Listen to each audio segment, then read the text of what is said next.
Hello, I'm Joe Galvin, Chief Research Officer for Vistage Worldwide.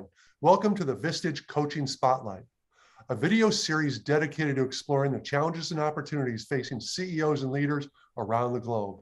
In each episode, we'll be speaking with some of the world's best and brightest executive coaches, seasoned mentors who are on the daily leadership climb with business leaders every day, guiding them to make better decisions and becoming even more effective leaders.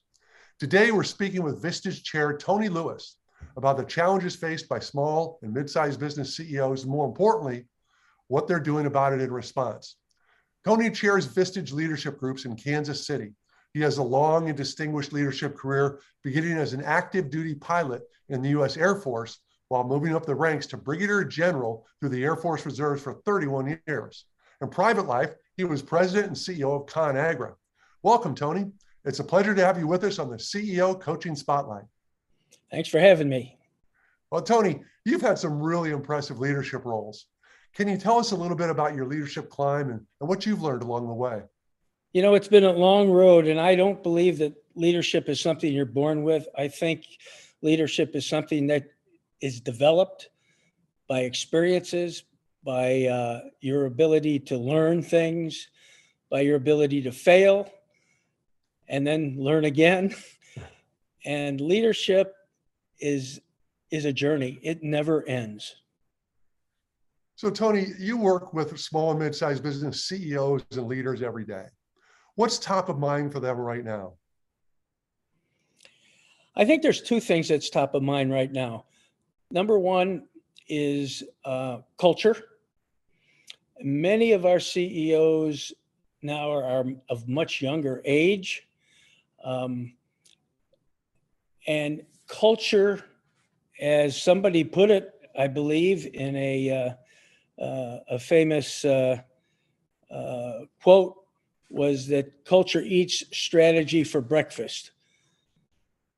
And culture is so important in leadership. So tie it all together, and then you got strategies.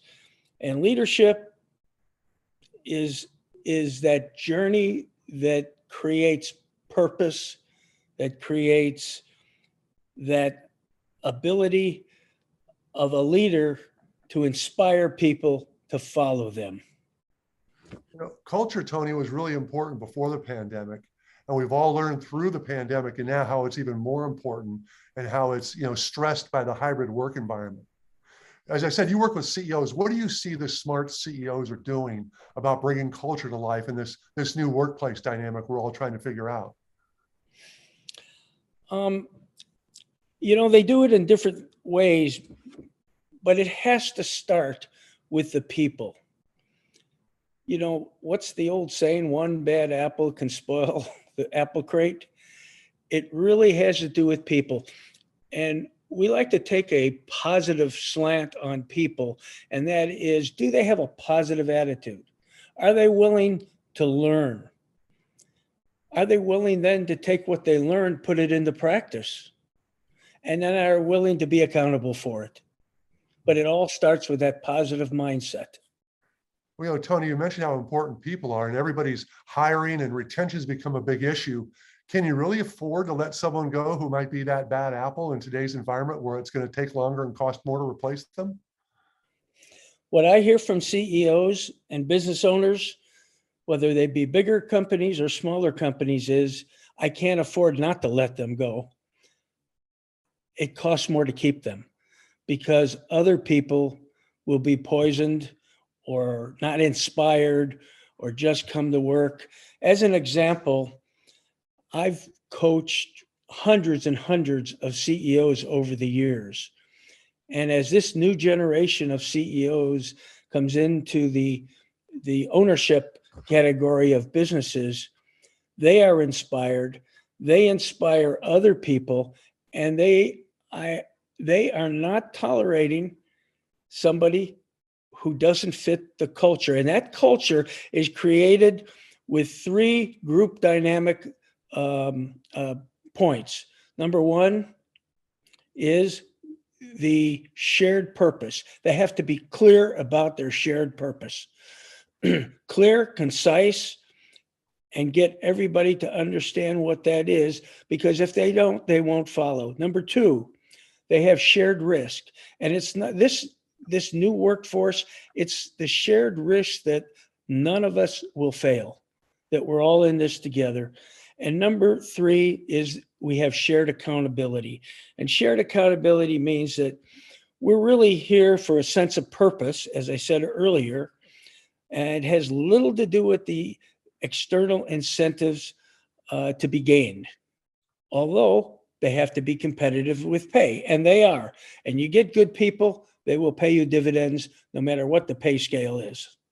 You know, Tony, one of the things that we've heard consistently is the challenges with culture in the hybrid work environment, right? 50% or so of our workers can work remotely, and most organizations that can are. What are people doing about pulling that through for that hybrid employee? Well, it's interesting you asked that question, because I learned it in the military. And it works. First, you have to demonstrate it yourself as a leader. Second of all, what are our leadership principles in our company? I encourage all of our members to do an exercise relative to identifying our leadership principles and then put them in practice. And every time you interface, whether it's an online meeting or it's an in-person meeting, identify the actions that are in that meeting as they pertain to your leadership principles. That's how we did it in the military, and that's how successful business people that I'm coaching will tell you that that's the reason they are successful. Well, there's no question with the millennial and now the Gen Z workforce and the importance they place on being part of something and a purpose, that culture is critical. But what are some of the other things that CEOs need to be thinking about right now? Well, on the external side, CEOs are no different whether they're a large public company or they're a small family business. What they're thinking about now is they have to keep up with the meaningful outside of their business. In other words, what I hear from CEOs is I have to be a disruptor. I have to go out there and I have to know who's out on that battlefield of competitiveness. Number two, I have to keep my eye on what business we're in and what business we're not in, because we can get distracted very easily. And the third thing is, as we spoke earlier, I am ultimately the keeper of the culture. Absolutely. It starts and ends with you, right? Yes. Well, Tony, thank you for these great insights. You have any final thoughts you want to share with us?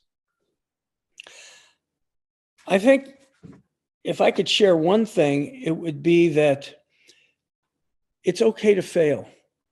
Number one, that's why Vistage groups work so well. You can come to a Vistage group with your peers who have nothing more to gain other than to keep your back. They've got your eye on your back, and they'll give you your perspectives. You can act on what you want, but what their perspectives are all the times they've failed. So you're gaining their wisdom, not their failures. You're gaining their wisdom. So if you want to go fast, go alone. If you want to go far, go together. That's exactly right. All right. Well, Tony, thank you so much for your time and your insights today. Appreciate the service you've given to our country, and most importantly, the leadership example you've set for your members in the Kansas City area and helping them on their leadership climb. And thank you for watching the Vistage Coaching Spotlight. If you enjoyed this talk, be sure to share it with colleagues who you think will find it valuable. For more information and guidance on the top issues you're facing as a leader, visit vistage.com. That's www.vistage.com. I'm Joe Galvin, Chief Research Officer at Vistage for the CEO Coaching Spotlight.